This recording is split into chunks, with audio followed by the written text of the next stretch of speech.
You're listening to Marriage Takeover with Eric and Tamika Thompson, helping to enrich your marriage. What's happening, everybody? Listen, glad to have you join me tonight. And we're about to have a conversation because, obviously everything that's been happening in the world has sparked conversations all over the world. You have folks protesting in Paris, in London, in countries that are notorious for a lot of different things, but they're protesting. And of course, you see what's happening here in America. And yesterday, Eric and Tamika Thompson, my guests, we were having a conversation. And so as they started talking about the impact of what happened with Mr. Floyd, we were talking about the impact, I guess, with your daughter and how she was responding to it. And I thought, as you all were talking about it, you shared kind of like the conversation you all had in house. And it caused me to say, well, I wanted to bring everybody else in on the conversation a little bit because it was so good. Well, anyway, just to let you all know, my guest tonight, we are actually 100% live. Normally, I don't go 100% live, but we are 100% live. It is 9:22 p.m. Eastern Standard Time. And so we're going to talk about this because I believe what they talked about and what they shared is something that a lot of people feel. And we have so many layers and so many conflicting thoughts about this. It's really powerful. So these are my good friends, Eric and Tamika Thompson. I've known them for many, many years. They have been a part of my productions when I first started back in the early 2000s. They were in the productions, and we've worked together in a variety of capacities over the years. And so it's just amazing to see, how good folks, how, when you stay connected to good folks, you can always have good conversation. And that's what I'm most appreciative about. They have a marriage ministry called the Marriage Takeover. And so normally this would be your marriage takeover time right now. So I guess I took over the marriage takeover. So, but the thing is that what's really powerful about this is that, these are conversations that actually married couples have. And with these conversations that married couples have, I think it really, it's cool. So anyway, everybody, welcome Eric and Tamika Thompson. We're going to talk about this tonight, racism conversations in the home. And you all had one talking about I decided to go live. And I said it went blank on me. So all right. So you all were having a conversation about your daughter Aaliyah and when she was her response to all of this stuff that has been happening. Right. George Floyd with that, and so walk us through what happened, and I'm sure everybody will be able to resonate. I'm gonna let wifey walk that piece. Okay, so we were, in light of everything that's going on, the kids are watching the news and they hear the conversations going on in the household. So our 11-year-old wanted to speak her voice in what is going on, and she's hearing everything. And we come up from a background where there really is no racism. Like, we love everybody. We have a cultural background where our family is colorful, so it's diversity.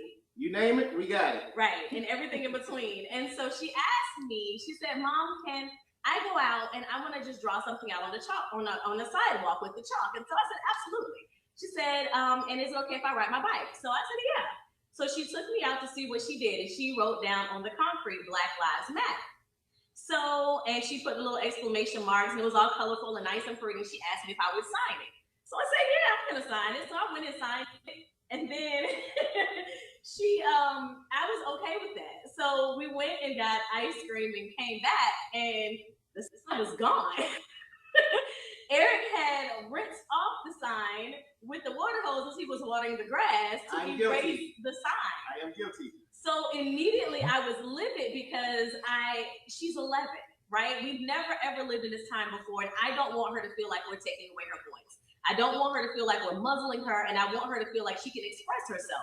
So why did you erase that? Like, what's going on? Well, I told Lee I was gonna do it. Why? I don't understand. She's 11. She is a young, beautiful African-American young lady. So why would you take her voice away? We're not going out. We're not protesting. We're not all those other things. So if she wants to communicate in that way, why would you erase that? I said, as a father, you're telling her that her voice doesn't matter. And so then it was like, that's not the case. So then he tried to share with me his perspective, because we do live in a predominantly white neighborhood. And so our neighbors, some of them speak, some of them don't speak. We love our neighborhood. We enjoy the school that she goes to. Some roll their eyes, some don't. So Eric's perspective behind him erasing it was, I'm not trying to bring anything to my front door. And as Wifey said, that we have not lived in a time like this, but it's different when you live in a different area where you had to deal with it differently. Because when you have certain stuff come to your front door, it's totally different than you walking down the street. Because then now it's okay, now I need to defend. Just like how I saw today that these kids were just putting up on a bike trail, Black Lives Matter, but dude come down on the bike, push the kid down, and ripping down all the signs. Wait, no, this is on our property, in our driveway. I'm not done. It's your moment. I have a moment. You see, so, it's still there with her a little bit. Oh, I felt it all when y'all were telling me yesterday. So, and because the thing is that they don't, how can I put it? When it comes down to the house, I'm the protector. And so it's that, and I don't get me wrong, I understand what her saying that, oh, you're silencing her voice. No, I want you to speak loudly as possible. Just not at home. But I need you to speak it in a different way. Because it's just as though, even though I'm listening to the news, when the news are asking people, okay, how do you feel this way? There's still no solution. You're just saying, oh, this will happen. No, be part of a solution. So it's like, because when you look and I actually, I said, when the school allowed y'all to do your own mock voting, I said, did you take the time to vote? And she was like, yes, Daddy, I did. I said, that is your voice. So the thing is, like, you don't have to bring stuff to the house in order to show that, hey, I am for what's going on. But no, how do you affect change? Even when you look at the things of Martin Luther King, even when you look at, Rosa Parks, everybody, I heard one story that Rosa Parks, she was just simply tired. But then look at what happened, what took place. It's like, okay, we're going to boycott. It was peaceful. Everything dropped. What riot was there? No, we just boycott riding the bus. And so the thing is, they had to look at their income and be like, hold on, we got to change this. Because now everything is dropping. But that happened with with a minimum of damage. Nobody had to tell their own stuff. But when you look at, because I've been raised in the South. Okay, I was gonna get there, it sounds like you have a perspective there as you were talking. Okay, all right. Because I've been honest. I'm not gonna try to go too deep into certain things, but there are times where I had to run for the police because I knew what was about to happen. So and my experience was different. I did not. I was brought up on the other side of the railroad tracks. However, I still had to work harder. I still had to make grades. I still had to do certain things. So I still did not understand the perspective of muzzling her voice. What he told Aaliyah to do, she has we have the paint on her wall in her room that has the chalk paint. He told her to go to her room and do the chalk paint.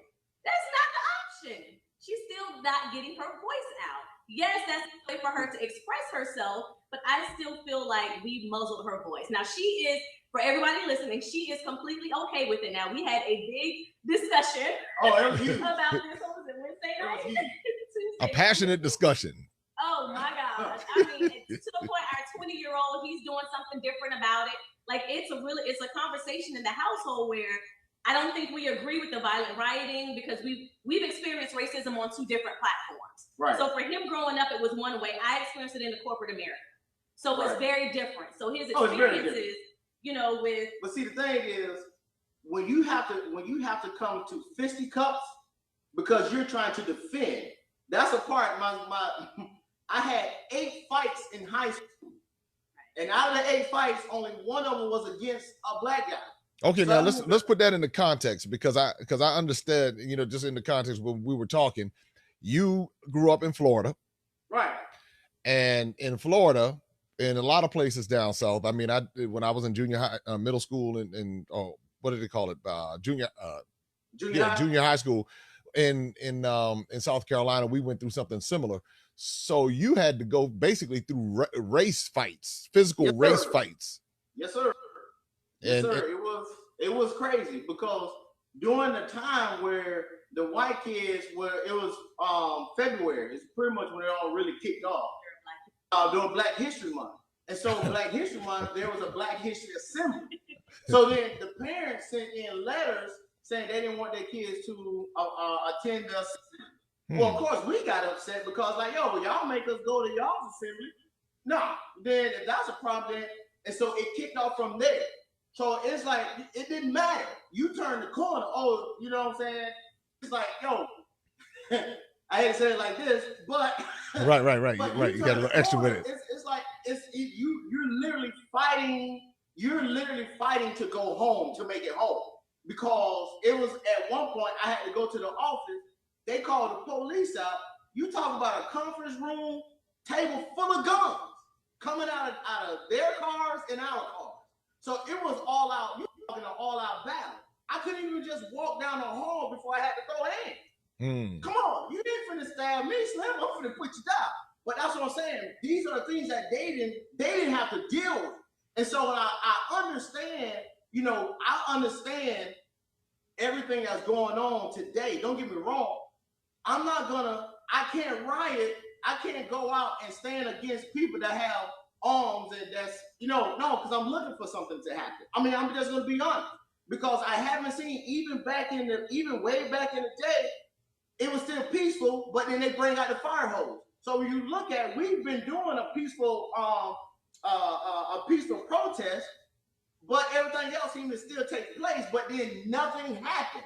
It's just like you had more casualties of Black men doing this whole riot thing. Why? Because these are still people that are still trying to go home. So how can I affect change? And so I was telling the league, I said, babe, there's more than one way to put, did you draw attention on you? I said, babe, you have a YouTube page.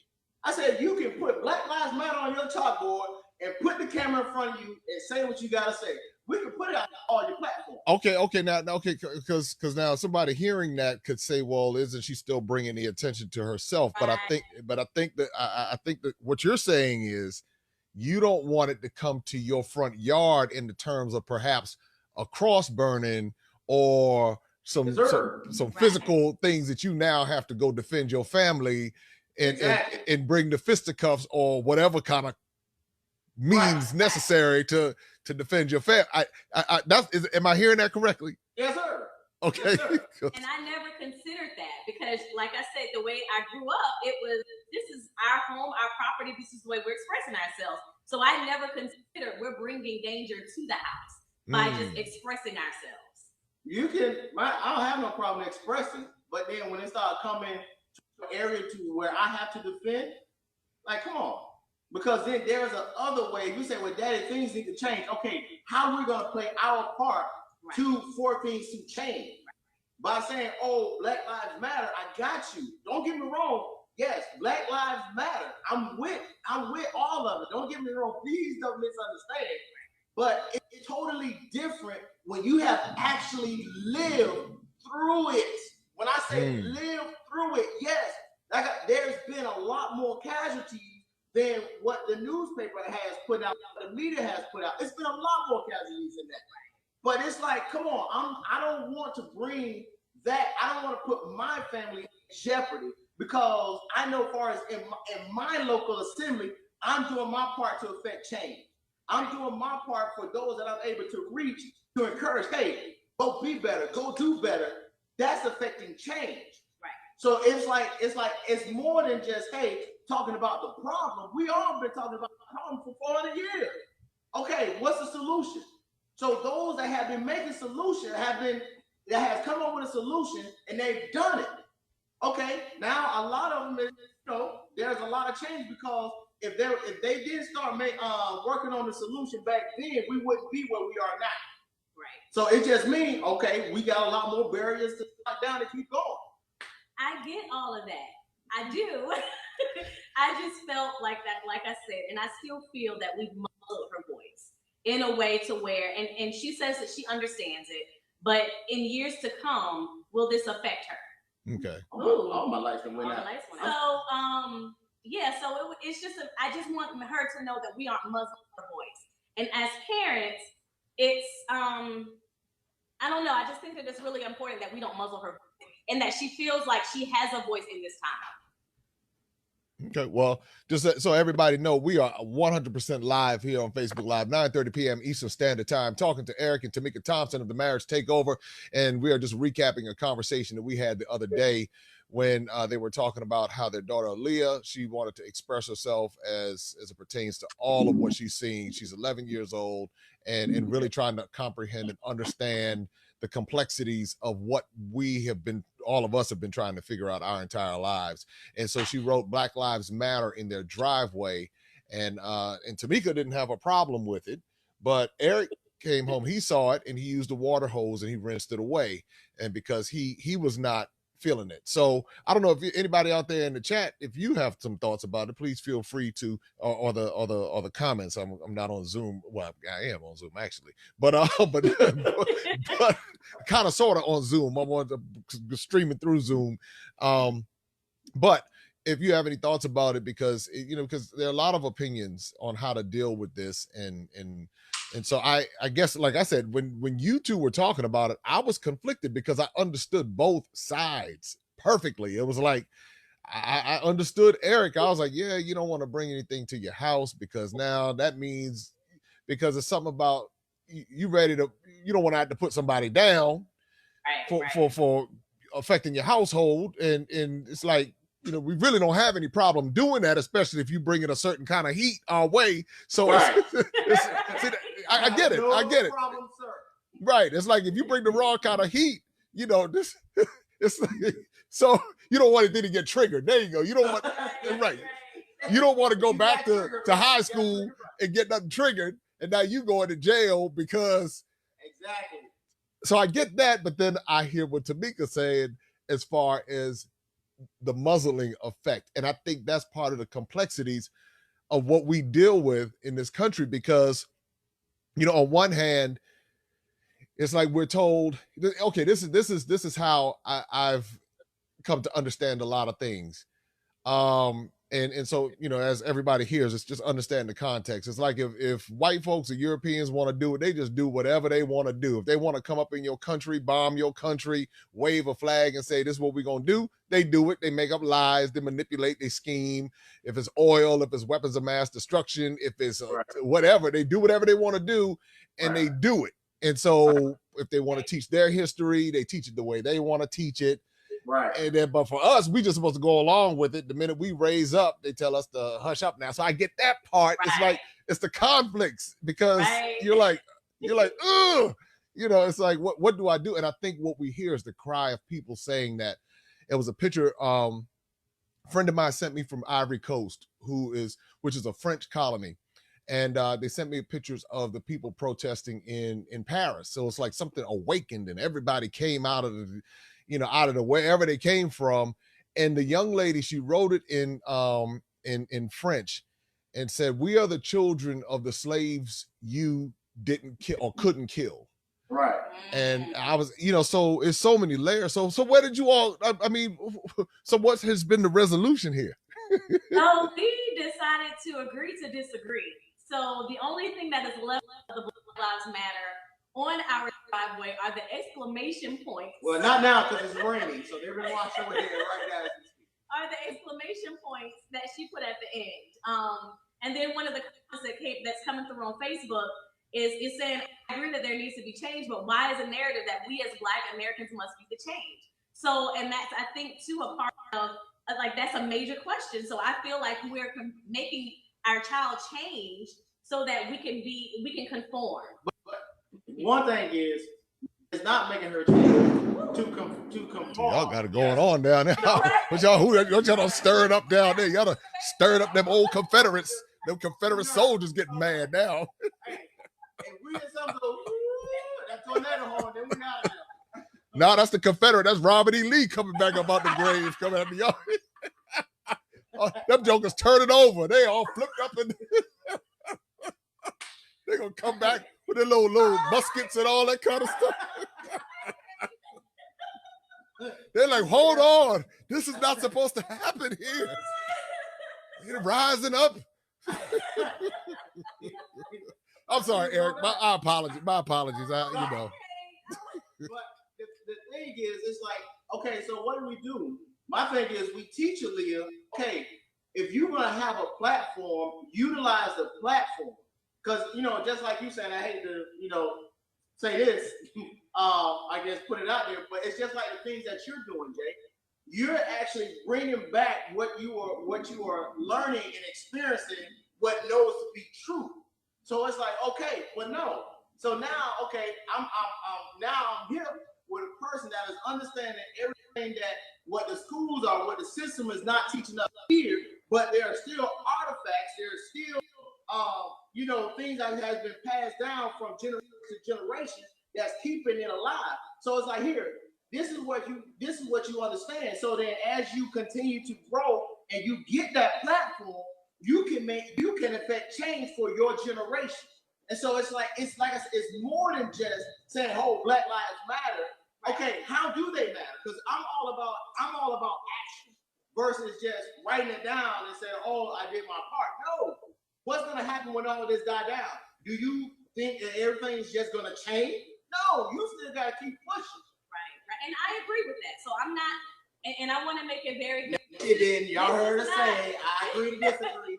This is not a black over white or, power to the people type conversation or thing that we had. It is power to the people. It's about the power over hatred, because that's taught.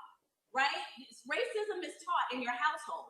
So 2 years ago, we moved to this new neighborhood, and 4 years ago, we moved to the new neighborhood. 2 years ago, I had to have a conversation with Aaliyah because the N-word came up in the library conversation at her school. So these are 8 and 9-year-olds, and they're reading a book. It was a South African book that was not properly moderated by the substitute teacher that was reading her, that wasn't properly managing the group. And what she did was she opened up the conversation to let 8 and 9-year-olds have the thought process of what the N-word was. Right. And so here you are having 8 and 9-year-olds sitting in a circle. She left the area to go and talk to the librarian, left the area. Now 8 and 9-year-olds sitting in a group trying to figure out what the N-word is. So based on their household, what they've been taught, that's the N-word. So when she came home to me and asked, Mommy, what is the N-word? Now, she's 8, 9? She's 8, 9. She has not heard the N-word. Never ever heard here. Because we don't believe in calling each other that the N-word. Right. Why? Because if it was disgraceful then, it's still disgraceful now. Right. So we want to get mad with the white man for saying it, but they've been doing this for generations. So my thing, if we're trying to kill it, why do we keep calling each other the same thing when we're not there? So that tells me that some of them are still bound in our mind. So like I said, it's taught. So being that it was taught, we had to have that conversation to say, well, what do you think the N-word, like, where is that coming from? What was the context behind it? So I don't overreact, what's going on? She told me the whole situation, what happened. And so we had to have that race conversation with her at 8 years old in 2020, where we thought we would never have to do that. So, and then let her know that all white people aren't bad. Right. Because it's the reality that we're living in. And so now to come fast forward 2 years later, we're telling her Black lives, she can't write Black Lives Matter on her driveway. So now I'm conflicted to say, well, baby, your voice matters and you are powerful, you are royalty, you are all these beautiful, like wonderful and amazing things, but you just can't write that in the sidewalk. No. Or the driveway. I'm sorry, the driveway. So we have continued to agree to disagree, but I backed down just a little bit because Aaliyah was okay with that. She had a conversation. She is extremely intelligent. Very. And so she felt like there were other avenues that she could contribute. Right. She attended a Black Girl Code camp last year, and they gave her a t-shirt. She wore the t-shirt to school this year, and one of her white classmates said that was racist because she had Black Girls Code on a t-shirt. I never got a call from the teacher. I never got anything. So I understand how people could be offended by that. But at the same time, I want to make sure that she has her voice. I don't want her to live her life trying to feel like she's got to appease other people. And I told her when they came home, I said, baby, you can wear that shirt again. And again and again. So see, that's different. When I say it's different, because she's just saying, hey, black girls code. Meaning what? We're smart, we're intelligent. We know that we can do certain things that the other person, the other party don't think that we can do. But so I'm a rocket. Black Lives Matter is saying that Black Lives Matter. But see, this is what I'm saying. Yes, we do matter, but this is my thing. I am not, it's like I told like this. I say, when things get to blazing, if you helping me, who's going to be covering the kid? So if things get to blazing, so now here I am. Here I am. You mean in the cross blazing in the front yard? Okay. Right. And I said, and it's not what she wrote. It was the attention that it was going to bring. Right. And that was the one thing. Listen, I don't want to muzzle her mouth. I don't. I want her to be able to speak up, say what she believes in, and move in it. But I think that it's best for me to at least show her the best way to do it. Well, let me ask you this question, because as you're talking, it made me start thinking. So, because you see a whole lot of ethnic groups that are marching and protesting. So, would it be? How would you feel, or what if? Because now white folks are walking around Black Lives Matter and Asian and everybody's saying it's loud, and I'm almost concerned that it might become like a little fad thing. I'm peeping it. I'm just concerned for a second. But we're in the same thought, sir. Okay. Well, what happens if if the white people in the neighborhood, they write Black Lives Matter, would it then be more acceptable at that point? Oh, but let me ask you a question. What is the difference between, we talk about an open carry state, a light-skinned fella carrying an AR-15. They pull out the whole gun squad for him. 5 minutes later, same white guy walked down the street carrying an AR-15. The officer just pulls over and talks to him. That's the difference. See, there's a threat it's a threat with us. It means something totally different with us. But Gotcha. Coming on the other side, there is no threat. Because you look at it. I'm not saying that white cops don't kill white people. That's not what I'm saying. Because they do. They do. They beat each other down too. I've seen some stuff. Right. Yeah. But what get publicized? So you have a guy he get beat up for a speeding ticket. Right. You know what I'm saying? But he still get locked up. But then you got a dude that goes inside of a church and shoot up 9 people, and you take him to Burger King? Yeah. Come on now. Yeah. So it's like it's still different on who puts it out. If I put out there, Jesus loved everybody. You know what the funny thing is? It's still going to be looked at different coming from us versus my counterpart down the street. But now then I've heard some people say that the DC sniper, they took care of him, and when they caught him, they didn't shoot him. So it's all these like it's these layers. But I get your point, Eric. It's and being, I think what I hear is you being a father and a husband and a protector of your home, and not wanting to bring the fight to your front door. So it's not like I don't hear somebody who's afraid of the confrontation. It's like it's right. I don't sense that. I don't sense that at all. I don't sense. It's almost the other way around. It's like you where the confrontation can go, but Tamika's like, I just came. I came from the side of the tracks where we just said whatever. We just did whatever, and so so I guess you all are still having a conversation. That's what it sounds like. Well, we decided again to agree to disagree. But one of the things that it did open us up to was to really be able to have that conversation of racism in the home, like to our children. Like, what do you want to do to affect change? Right. Everybody wants to affect change. Everybody wants to do something different. So, what can you do in your space? Aaliyah, you're 11. What can you do in your space? EJ, what can you do in your space? He's now reaching out and interviewing Black males that are successful, that have contributed to his like, and he's now posting that on social media platforms because he wants people to see that is like all Black people aren't thugs. All Black people aren't, that we're successful, that we can do things, that we can make change, and we can be an impact. So it's really about what can you do at your age, in your space, what you're doing to make a difference. And that was kind of what we agreed to. So she has said time and time again, Mommy, I'm okay. I understand Dad's point of view. So Mommy is I'm throwing the white flag. The fire's calmed down. The blazing is calmed down a little bit.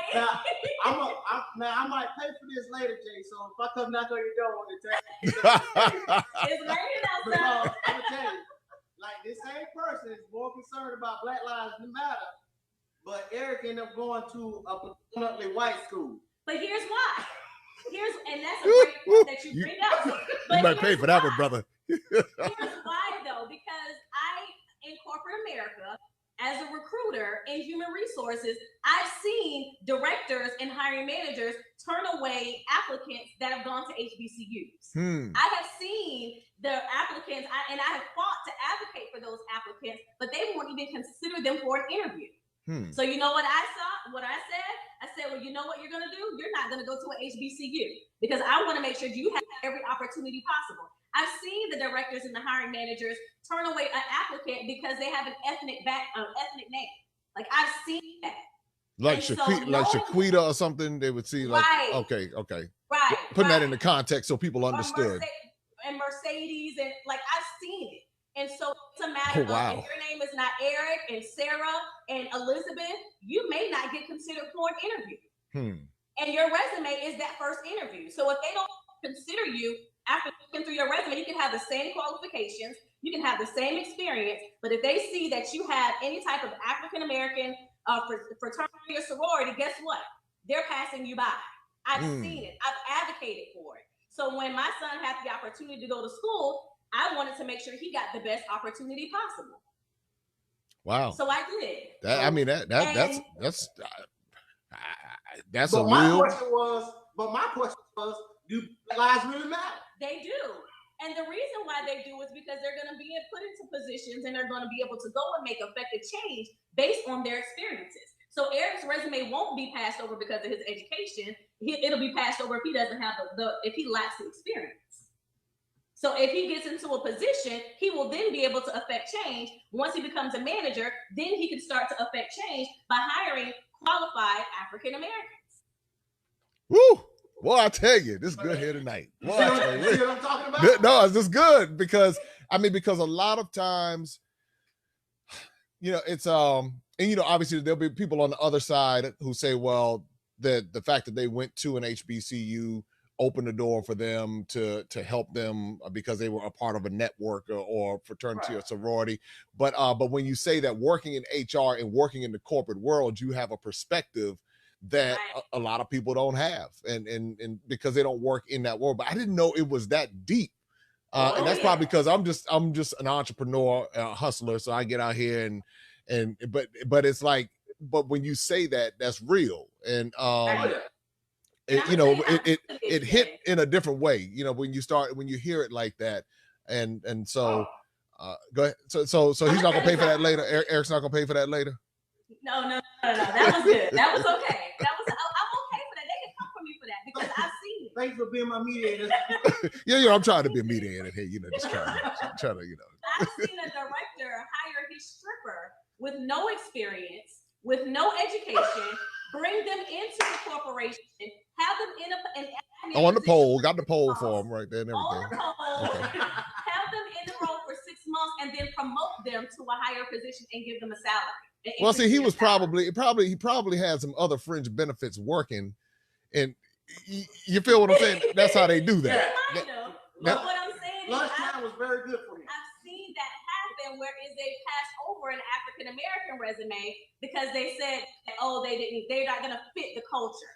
That was what they started doing. Instead of you meeting the qualifications, they changed it to you don't fit the culture.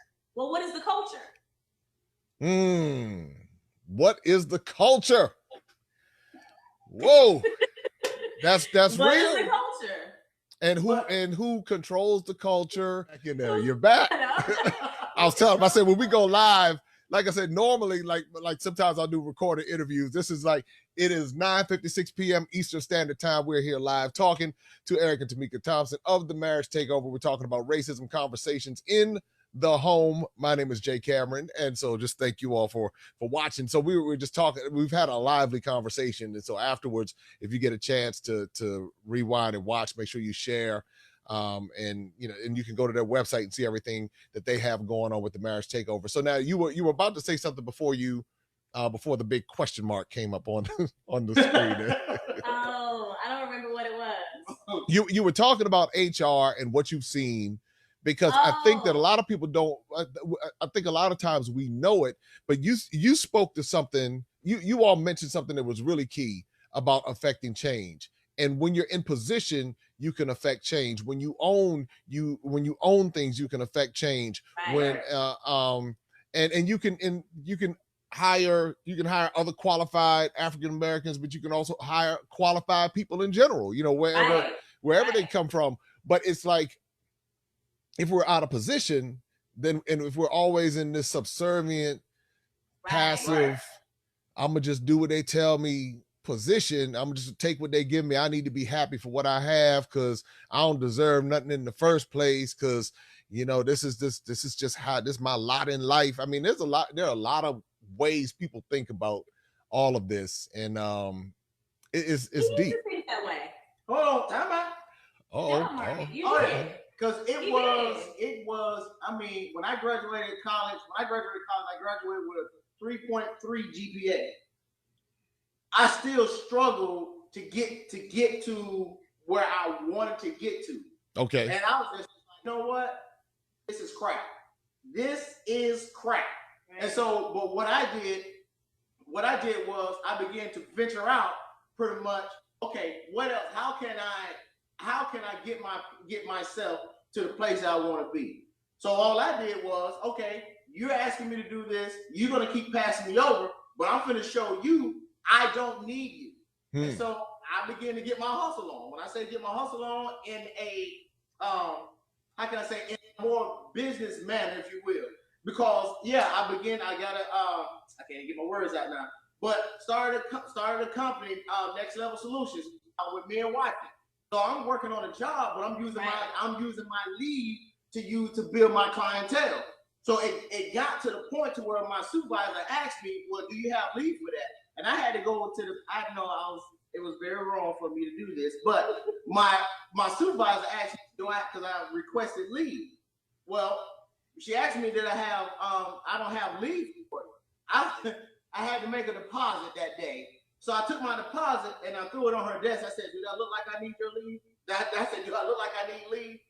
And she said, oh. But after that, there was no problem. Now that might not have been the best way to handle it, but all I'm saying is he had that experience and that thought process, and we had to change the perspective so that he could position himself differently. Mindset has to change. People can see that. And then when you have that negative energy, when you have that negative thought process, people can sense that. Right. And nobody really wants to deal with that, because you can have better. You can get to those opportunities. Does racism exist in corporate America? Yes, it does. But can you overcome that? Yes, you can. And I think that, as you say that, because I've seen foolishness in corporate America. I spent some time in corporate America. I've seen it on the sales when I used to be a salesman, and the one thing that and it's like they almost kind of tell you that you're not going to go for. I remember when I was working for a very popular pizza chain, and they were looking for that token black. And there were times I didn't have a problem being a token. If that's what you want me to be, I'll be the token. But I got my own agenda. You think you pimping me, but I'm pimping you for real. So if you think I'll play dumb, but for real, I'm pimping you, and you don't even know it. You think I'll be silent. Now I will not say yes sir, massa. I'm not gonna do that. I ain't going that far. But I'm not gonna go that far with it. But I'll sit there and act like I don't know what's going on, and I'm learning the system. I'm watching everything that's happening, and I'm saying, okay, but what they wanted to do is, they wanted to, they were having managers, and they wanted these managers, and basically the manager was like, was kind of like in a position where they were pimping the manager. But there was a son of a very popular senator from a southern state back in the day, and so he was able to acquire all of these franchises. I'm trying not to say the name of the place, and he was able to acquire it. But his father was loaded, and so I'm looking at this and I'm seeing how he would treat me as if I was like, the lowly black guy that's in here that's just trying to, just deliver pizza. But I was learning the system. I was doing what I needed to do. Right. And then when they decided they wanted to start playing games, it was like I had other opportunities. And so I think that for us, what we have to recognize is, one, taking advantage of the advantages that we do have, because there are a lot of advantages. We're not these poor, destitute people. If you take the GDP of all of the African Americans in America, it's like the 15th largest country in the world. If we took the $1.5 trillion and invested it, it's like, we talk about the income disparities in America. So you might say, okay, white America has all of this money compared to black America, but black America next to the rest of the world has all kinds of resources. So, but we don't know that because they condition us to feel as though we don't have anything, or condition us to feel as though we need the government to bail us out or something, or we need the government to survive. But once I understood the power that I had with my resources, and that it was really in America for me today, and this might bother some people, but I'm almost 50 years old. America's just a resource for me, because it's like, this is my resource. Since my ancestors used to be a resource for it, and I've been a resource for it for so long, it has now become a resource for me. And so what it does is provides me the ability to do a lot of things that I might not be able to do other places. Now, I love the beauty of the country and the mountains and the fresh air, and I love all of that. But as far as the system is concerned, and how the system has oppressed, and understanding that nothing from a systemic standpoint, the foundation of this country, since the inception of this country, that mentality hasn't changed. Although there have been changes from a legal perspective, we're starting to see how so much of this is now evolving. Oh, y'all are back. Okay, there you go. Got you back. All right. So how so much all of this is impacting us. So, I mean, as I'm hearing both of you talk, it's like we're all navigating this wherever we are. Tamika, you're in corporate America, you're navigating it. Eric, when you came out, you fighting the black man's battle, and how we gotta hustle, on some level. Some of us don't, but a lot of us do, and it's not, and not that that's all bad, because it builds a lot of character in us. So yeah, I mean, I appreciate all of everything that you all are saying, because I'm sad that it took this for this conversation to reach this level in the world, but I'm glad that it's happening. And what I'm hoping is that we will understand the real power that we have in this system. That's what I'm hoping. I'm hoping we just don't go back to just being the Chitlin circuit. I'm hoping I'm hoping we say, you know what, let me learn about my money and my resources. Let me understand the system that we're in. Let me educate myself. Let me value education. Even if let me take advantage of the education that I do have in front of me and master that. Let me go and do something. So yeah. So, wow. I didn't know, I knew we were going to have a good discussion, but I didn't know we were going to go down HR and all of that. So what would you say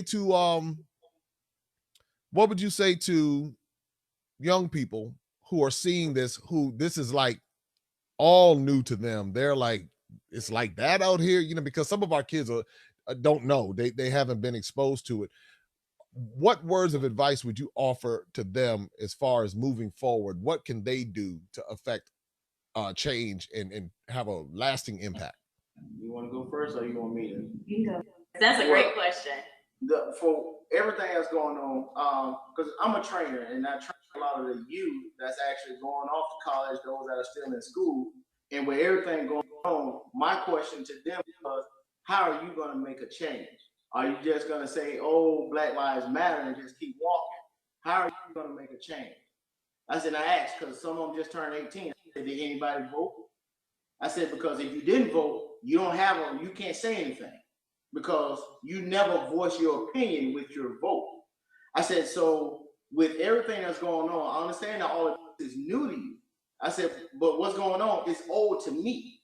So I had to do something different in order to effect change. I said, so it started with my local assembly.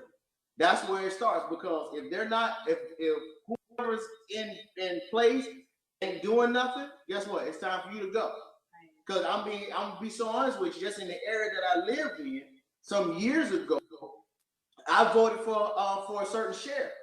When that sheriff took office, change took place. Right. And it has changed, and he is still on top of it. And so that's what I'm saying. But what about the other ones that's not doing whatever? Okay, I'm still gonna make sure I put my voice, but then what do I do? So we don't set up a meeting with our commissioners. So this is where we begin to make change. Because it's not like, oh, this one. No, how can we be of service? Right. Because now it's like, okay, because sometimes people are now trying to find things to do. But if we don't have the right credentials or even the right mindset, we'll miss opportunities like that. Because now it's all about what you're gonna do for me. It's cool. I'm gonna be of service because one time, guess what? It's gonna turn around to us like, hey, what do you think about this? Or how about this? Now I'm affecting change because now it's going to give opportunities to other people. I said, but if you're going to just go to school but not going to put forth your best, then how can you position yourself to get the right job? And I said, well, I didn't tell him this part, but I have, like my brother, he's in corporate America, but he's opened up a platform, a board to where now he can actually go and recruit Black people going to HBCU, historically Black colleges. You gonna mess around and get your black card taken? You don't know how to say that now. I'm about to say, bro, ooh. You just snatch it. We just call it, hey. I tell people you can't even take my black card. I said I've been black so long and lived through so much. It's like you said, you can have it because they gonna take my black card, all the stuff I done lived with for almost 50 years. What you talking about? You say I'm gonna take your black card, like whatever. Right. So it's like, fellas, make sure that you're in the right place to affect the change. Because if you want things to change, it starts with you. Right. Be the change you want to see. And to the younger individuals, like I said with Aaliyah, it hit me in my heart. It's a matter of you have a voice. I remember the very first time she wanted to vote. She's not even 18, but she understands that makes a difference when we were going to the elections with 4 years ago. And she said, Mommy, can I go with you to vote? And I said, well, you're not old enough, but you can absolutely come with me. And what she did and what they allowed her to do, which I'm so grateful, they allowed her, I told her to write down on a piece of paper. They gave her a little small piece of notebook paper, let her write down who she wanted to vote for, and they took it as if she was turning in her ballot. So even whatever you can do, affect that change where you are. And know that everybody is not bad. Know that this is not, a hatred. I don't want you to fester and to hold on to hatred. And to the parents, have the conversation with your children. Right. They're talking.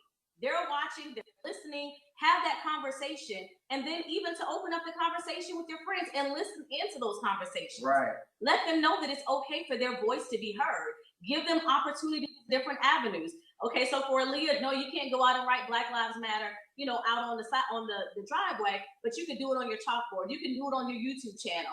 How else can we foster this conversation? What else would you like to be able to accomplish? How else can we help, you think about the culture? Why do Black Lives matter to you? Open up that conversation so that they fully understand and they're just not taking bits and pieces of the news and what you're saying to develop their own thought process. Right. Help them to manage and to monitor that. And if I may, Jay, even for the couples that are there, everybody has a different background. Right. So even take that moment to even understand one another, because by me talking with Aaliyah about mine, it was something my wife didn't know. Right. And I was like, oh, she was like, I did not know that. And we both Black. Grew up in the same city. Well, we had a railroad track. Anyway. Right, that railroad track is that's that red line. That could be that That's red all line it they is. put up. That red line. So- Boy, I tell you, we can. Boy, people just don't know. I'm behaving myself today, but go ahead. Right. But I have can't those mess with stuff, you. and then the biracial couples right now. Like I said, I have white, Chinese, Hispanic, you name it. I It's in have there. it in my family. It's in there. And it's just the conversations that are coming up where you wouldn't think about that and how other people are perceiving. Like, it's nothing for me to walk into a Chinese restaurant and be comfortable because I understand the culture. I know that what they're cooking at a restaurant, they don't eat it. They have their own special diet that they have. So understanding that, understanding their culture, understanding their customs is very different from the African-American culture. And But that's a whole different. That you said something right there that caught my attention. It's like what they cooking in there, they don't eat. I'm like, they don't eat, and guess We what? went with the family. And guess where they are? In every African American community, guess where there is a Chinese restaurant. Yeah. That they don't even eat their food. yeah, that's I mean, think about it. that's a So- different kind of conversation now. Right.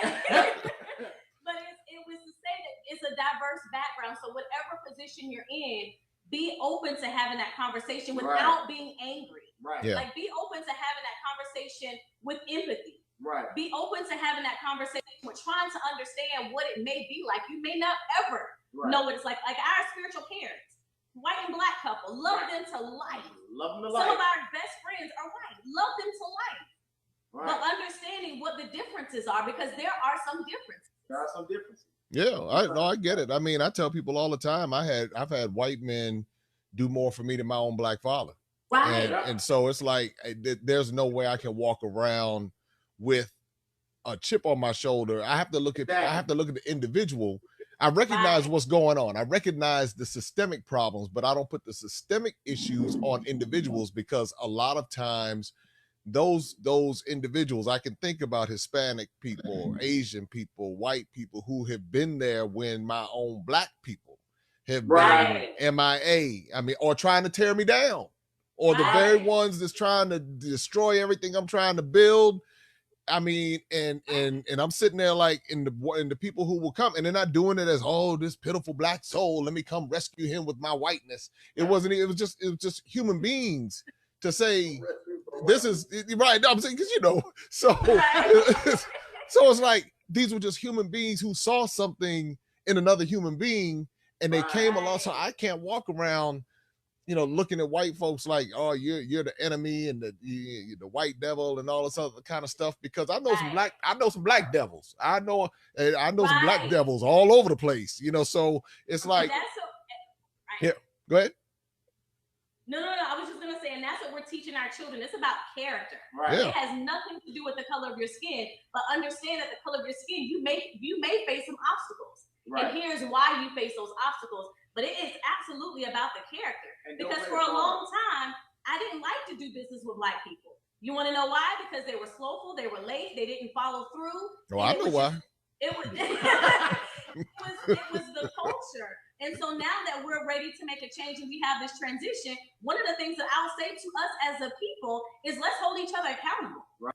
Yeah. Like we want to be able to invest in the businesses and we want to be able to help the culture, but let's hold each other accountable. Right. Let's make sure that we're showing up on time. Let's make sure that we are following through. Let's make sure that we're offering good customer service. Let's make sure that we're offering good, solid products and services, and we're not trying to take people over for money. Right. Yes, you need to pay a fee, but at the same time, don't just try to pay the high fee now that you know that you're going to have more business coming in. Come on. Yeah. Now. Oh yeah, you see, y'all keep unpacking these layers of this thing, because it's like I get joy out of supporting black businesses, quality black businesses. I want to take my money to black businesses. I mean, I go out of my way. I'm one of those ones that if I see a culture vulture in the neighborhood, I'm the first one like, oh, here we go.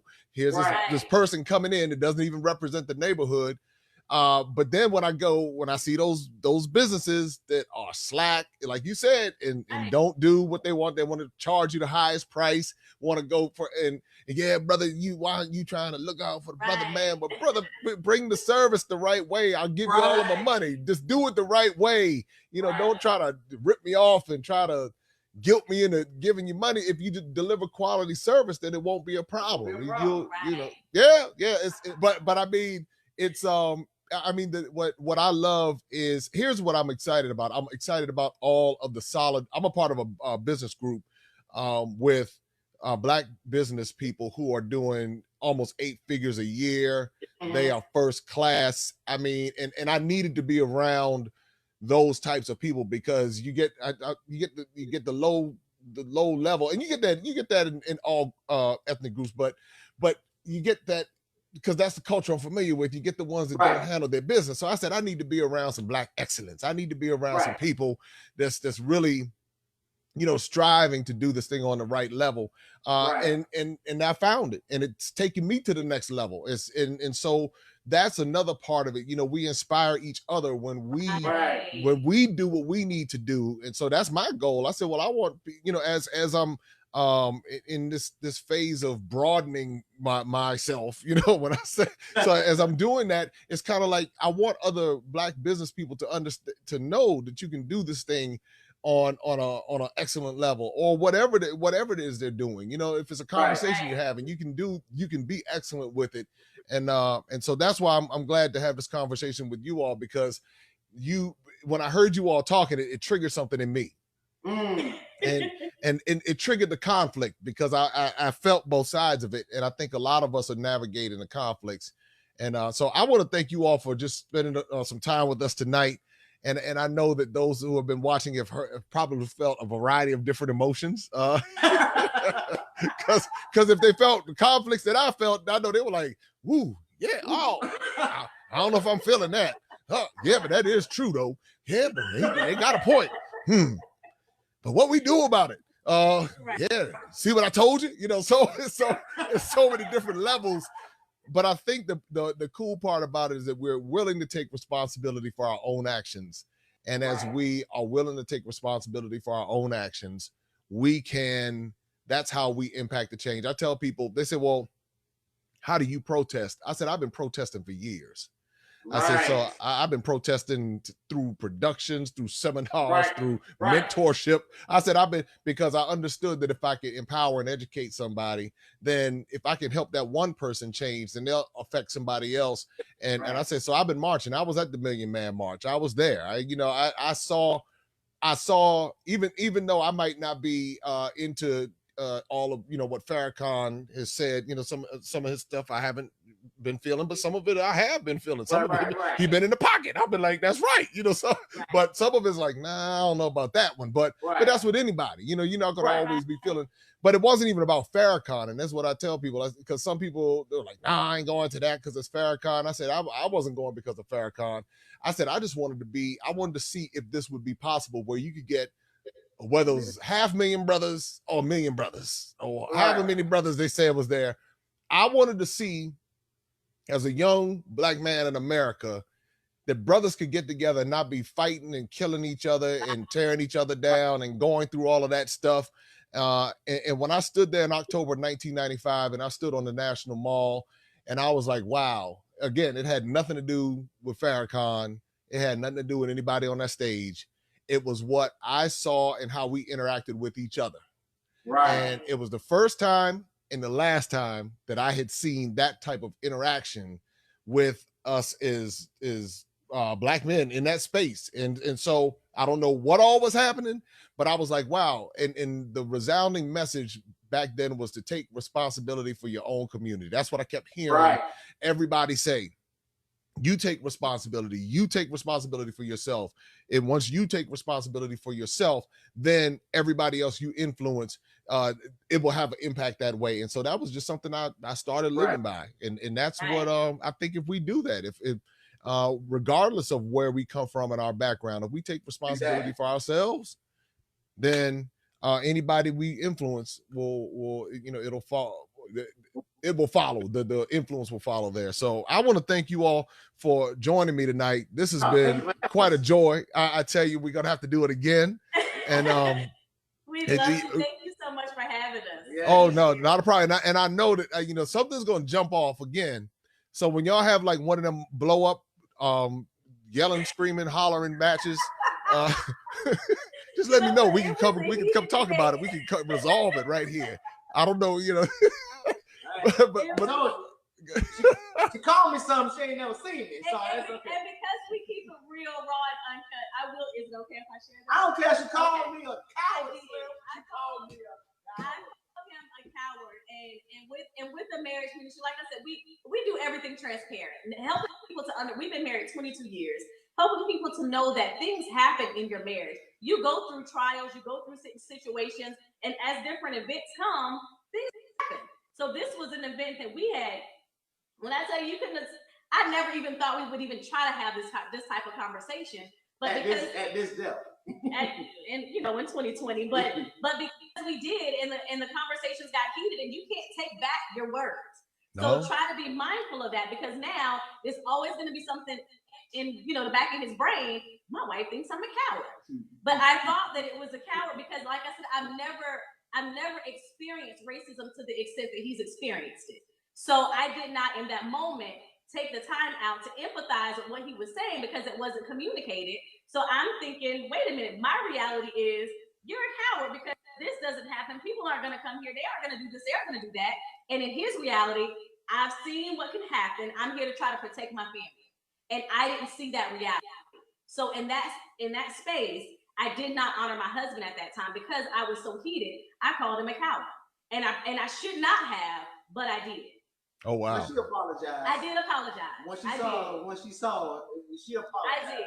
But you know the good thing is, but you know, but the good thing is that somebody else out there is in their marriage right now, and they're not recognizing that, and they're trying to figure out why things are declining. But the fact, Tamika, that you caught it and you say, you know what, I'm seeing this through my lens. He has a different lens, and I'm not empathizing. Then what that did was bring the opportunity for reconciliation in a sense, or healing in a sense, even though it might be etched in his mind. At least what also was etched is the fact that you came back, because that's the thing, is a lot of times people will leave that out there, and now you walking around now next. So with that, you know, hopefully somebody heard that, because a lot of marriages will suffer simply because of what's being said, and then not being willing to apologize. So you were willing to say, all right, you know what, because sometimes we get to a point where we just see it our way, and then we see it our way, and without considering that there's another way. So I think that was very mature of both of you. And I think that after 22 years, I can't believe you said 22 years, because y'all look like y'all little over 22 yourselves. So I'm trying to figure out what's going on here. So, but you almost got married like straight out of high school. Straight up. Okay. Wow. So wow. Woo. That's why y'all got the marriage takeover. I get it now. Right? Y'all ought to be doing the marriage ministry and y'all counseling and we've been through some things. Oh yeah. Hey, it's all in our book that's coming soon. Yeah. All right, that's right. So everybody, listen, you make sure you all check out and follow Eric and Tamika Thompson, the marriagetakeover.com, and find out everything they have going on. They are really cool people, great people. And as you can tell, they tell you they're one, transparent for sure, and they'll be able to share real life scenarios with you. So if you're going through something in your marriage and you need some real folks to talk to, make sure you reach out to them, and it will, I'm sure that you will be able to glean from their 22 years of marriage. All right, guys, thank you so much for joining me. We have got to do this again. Y'all must be real special, because we on here like straight up 10:25 p.m. Eastern Standard Time. We are live on Facebook Live. All right. All right. All right, no problem. You all have a good evening. Thank you for tuning in to Marriage Takeover. Connect with us on Facebook at Marriage Takeover.